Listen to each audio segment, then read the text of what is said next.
All right. Welcome back, everyone, to another episode of New House, Same Address. Welcome. That's us. Joined by Eric and Karis, usually. And here we are. Yeah. Happy to be alive. All right. So today we're going to talk about something that is pretty important. Mm-hmm. Teamwork Love it. is the theme. Teamwork. Yep. Working Get as it. a team. Working as a team. Mm-hmm. So, do you have the quote by chance? The quote? The quote? I have a quote that I would like to share. Go ahead. Share away. No matter how brilliant your mind or strategy, if you're playing a solo game, you'll always lose out to a team. So, what does that say to you? And that quote is by Reid Hoffman. Reid Hoffman. Gotcha. Okay. Thank you, Mr. Hoffman. Appreciate it. Well, what I think when it comes to teamwork, of course, is you can have all of the hard work and knowledge and the strategies, as it says in the quote, about what to do. But the reality is, especially in an organization such as this, that it is going to be very difficult to accomplish alone, especially without any systems and, having to try to organize everything. You're going to need a team, but then we get into the questions of what does it take to build a team? What are you looking for in your teamwork and assets and skills and stuff like that? So You can't just take a group of people and slap the team name on it and be, we're better than a solo person. It's a team has to be defined as working as a team. mm-hmm. I think that's important. Yeah. Yeah. I think we've all witnessed a few teams that are just really groups of people. Deep. I pride myself on my You're deep not a thoughts. team, you're just a flock. A herd of cats. Herd of cats. Yeah, that's a good way of putting it. Yeah. I recently finished a book, the title Who Not How. And it's pretty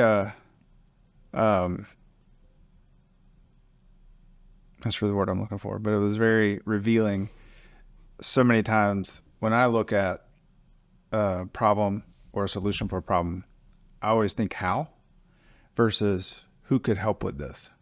And to really advance and to grow and scale a business, you have to start thinking who, not necessarily how. Because the who's you hire figure out the how to do it. Or if there's something you're not sure how to do with, there's specialists out there you can just call and ask them, or pay them for their service, whatever. Right. But if you spend so much energy and effort trying to figure out how to do everything that you need to do, you're going to get surpassed by someone who has people working on it. That's their job. So I would agree with that. Wholeheartedly. Yeah. yeah. So that's kind of, I guess, where I'm coming from with this. Like, it doesn't matter how smart I am or Karis is or Justin is.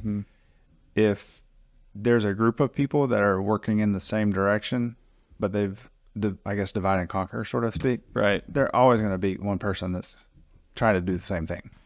Right. Yeah, well, anytime you take an idea, and we were talking about this the other day, and you basically kind of round robin an idea. Everyone put their ideas out. Okay, we're going to discuss this idea. Well, it might be, okay, I like that part of it, but not that part of it. Or this is a good start. How could we make it better? And then when you talk about it, you can take someone sparked the idea, and then you improve upon it with multiple minds. Yeah. And then, so it really ends up being a team game instead of an individual, just one person having to come up with all the ideas.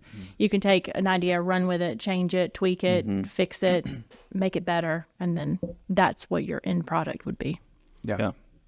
It reminds me of a story from a book I'm reading right now by Dan Kennedy.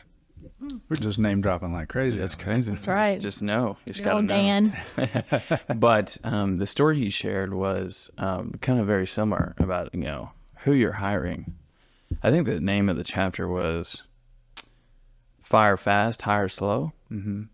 which that's an interesting concept. And he went into all the details, but basically told this story that when he was starting to scale a business, or maybe it was his own, I can't remember the details, but he explained he could have hired 10 people, but he ended up only hiring one that could do the work of all the 10. And so I think that's a great example of not how, but who. Like, he could have went about it in a way that, you know, all these people get together and sit in a room and bounce ideas off of each other and stuff like that. But at the end of the day, just one person, and that one person was able to accomplish so much and in such a short amount of time. So I guess that it lends itself more into obviously who you're hiring, but a question of, you know, like, as the CEOs and like as you guys continue to scale and grow the business, are there anything in particular you guys look for when you're looking to bring on like a teamwork? There's got to be some general guidelines and stuff like that. What has been your process? Well, first of all, they need to be like a good fit personality wise, like they get along with, you know, someone we can work with every day. So there's a cultural like personality fit that you can pick up on really quick. Right. If this person is going to actually fit in or not. Right. A lot of that is within the first few minutes of talking with them and getting to know them. You realize, okay, well, this is someone I could hang out with, or, you know, at least do business with every day. And we're really looking for someone who's not afraid to get better every day. Like, that's what's motivating them. And it doesn't matter what position that person may hold. It is this, like, they're self-driven to do better. Yeah. So you're looking for that mindset. Yes. Yeah, never happy with like just being mediocre. Right. Like, that's not, I can't operate that way, and I don't want to work with people that are like that. And usually they're their biggest competitor. So you're not having to drive and push and force them to do it. They're doing that to themselves regardless of hours worked or pay. Sometimes it's just, this is how I function. Right. And I don't feel good about myself unless I'm doing my best and learning, educating myself. So that's the people we're looking for. So not necessarily someone who beats up on themselves, you know, because that can, you know, as part of the process and having a mindset of like, I want to get better. Because the difference between being like, having the mindset of getting better and wanting to improve every day versus like being a victim, like, and trapped in your own mind and like, well, I think being, you know, the way that may play out in the real life is a perfectionist. okay, Like, maybe they never finish a job because it's never good enough for them. That's not what I'm looking for. I'm looking for someone that can put forth their best today, understand that mistakes can be made. We learn from those. Let's do better tomorrow. Perfection is just another form of procrastination in a lot of ways. Oh, I was so mad the first time someone told me that. What's that? That I was using perfectionism as a way to procrastinate. I wanted to slap her so bad. how'd that make you feel? About this big. Yeah. But then like I reflected on it a lot, and I was like, that really is so true. I'm saying I want to do it all perfectly instead of just doing it, like, and just being willing to take any consequences of it not being perfect. Right. And when I finally did that, it made a huge difference in my business and the way I viewed myself and like what I could accomplish. And then I also was like, oh, it wasn't nearly as difficult as I had made it up to be in my mind, because I had this huge project that needed to be perfect. And really, if I just boiled it down and did something simple, it wasn't bad. Yeah. Reminds me of some training that I did for y'all, and the guy was explaining, you know, and talking to a customer actually, but just in general, if you take this kind of mindset of like, if you wait till all the lights are green to get to work, are you ever going to get to work? From the traffic lights? Yeah. Sometimes you just got to go and wait till you hit that red light, which comes as, you know, metaphorically an obstacle, Right. you know, a roadblock, but Yeah. you know, and so waiting for all the stars to align to actually get out there and do something, yeah, it can be really challenging and tough. I get where, you know, people come from when want to make sure that it's really, really good, understand it. But at some point, you just got to do it. Yeah. Well, and part of a leader's responsibility is, I don't know who came up with the idea about business being like a bus, and you have people on the bus, people that need to leave the bus, and then maybe people that just need a different seat on the bus. They fit, but maybe not in the role or the seat they're in. So, that is a good analogy for team is you want people that you can get on the bus, but if it's not quite a good fit for them, if they're good people, find a different spot that they can thrive Right. and improve the team. It's good analogy. Yeah, realize it's just not hitting their strong points or where they're most likely to make the biggest impact would be in a different position. But they still have the overall drive and cultural fit for the company. And I think that's Right. important. Yeah. A lot of times you just don't know until you give someone a shot. Yeah. Right. And some people need to quickly exit the bus because they're not on the right one. They need to go Yeah. find a different one. Yeah. Yeah. Which is better for them long Yeah. term. Yeah. Right. Better for everyone, really. Right. Yeah. So I can say we have a pretty good team right now. Yeah. Absolutely. Love it. Love the way it's growing and everything. Yeah. Absolutely. And yeah, did you ever play sports? Did I ever play sports? Oh yeah, yeah. I played a bunch of sports. I still do today. Team sports. Haven't recently, Yeah. but yeah, I did a lot in high school and college. Yeah, intramural volleyball, intramural ultimate frisbee. Oh, those are Wait, fun. you played football in high school, though, didn't you? Yeah, I did. Played a bunch of football. Now, football is a huge That's what's the team matter with sport. his head. Yeah, well, yeah, Oh, it's traumatic brain injuries. yeah. I got knocked to my back multiple times. You never really are alive until you get hit so hard. You literally you're- see stars. Well, that the air is forced out of your body, and then you really wake up. Yeah. Where your body has no other choice but to deflate the lungs. And then the angels start singing. And you wake back up. Holy, No, no, no, holy, no, holy. No. Come back. Yeah. No, yeah, there was, I mean, looking back on it, the coaches knew obviously what was best. I mean, they're very good coaches for a really big sports team here in Bentonville, Arkansas, So Bentonville's one of the biggest schools, highly competitive, multiple state champions and stuff like that. So I get the whole teamwork deal, and it's, it was an honor to be a part of that process, and, wasn't first string.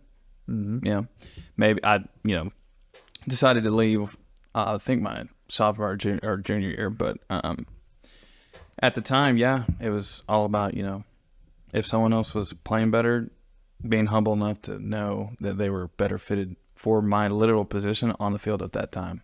Yeah. That's hard. That is It's hard to accept. It is, especially as a young man wanting to get out there and just do it all. So, Well, I think that was one thing when we hired someone to work in our call center. Like, I knew that I could do the job and I could do it better than nobody doing it. But it was real clear that I was not a good fit for that job long term.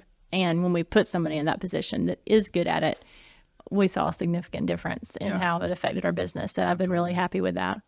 At least in that scenario, it was easy for me to say, you know what, you're just so much better. Take it. Yeah.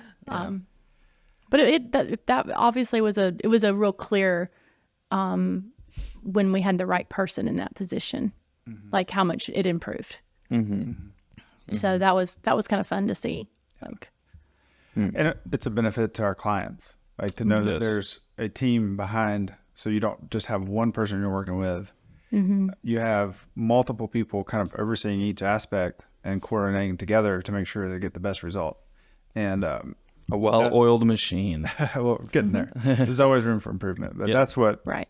as far as our team goes, I'm really excited about where we're headed, the people that are pitching in and doing their best. Absolutely. It's for our exciting. clients. It's Yes, it it's a good when we get the right people in place. The processes can be nailed down, and we can get have things go more smoothly and have a set way of handling things. So there's things that don't fall through the cracks, and we're checking things and scheduling things in a more systemized way. Yeah. It's gonna be a lot better for us all around. But when you have a team full of people that they work, like I was saying, they want to do better every day, then that builds faith and confidence that when we send them out to a client's house, they're going to do their best to protect their home, clean up after themselves, communicate. Yep. And so, if everyone is moving that direction of just constantly getting better, then we provide a pretty amazing experience. And it's really fun to hear that too. Someone called in yesterday, or we called to check on her because the job was done, and she was just talking about how the process went really smoothly, and that's always a good. I mean, the process usually goes pretty smoothly, but of course, you always end up with the few outliers that we have. Mistakes, or we have to go back and fix stuff or reorder a damaged product, and to have someone just come in and just gush about how like smooth the process was and how good our guys kept her home clean and things like that. It made us feel like we're really, okay, that's a really good thing to hear. It's fun to hear those things. Absolutely. Yeah. Have you guys ever heard that saying, practice makes perfect? Yep. Yeah. I think that ties in a lot to teamwork, and especially when you're looking for someone who's joining the team, getting on the bus, per se. That mentality is, I think, what you're trying to nail down is practice makes perfect. But what I didn't understand, like when I was in football, going back to the team sports, is, something that was said a lot, or like we practice triple the amount of time and condition, like strength and conditioning, the triple amount of time as opposed to our other teams. That way when it comes game time, it's easier than practice. Yeah. It's something you can't forget. Right. Right. But then you still mess up on the field. But it's something I didn't realize at the time is that you weren't really chasing perfection. You were chasing character development of self-discipline. Yeah. To know that you got to keep going. And You lung gotta keep- capacity.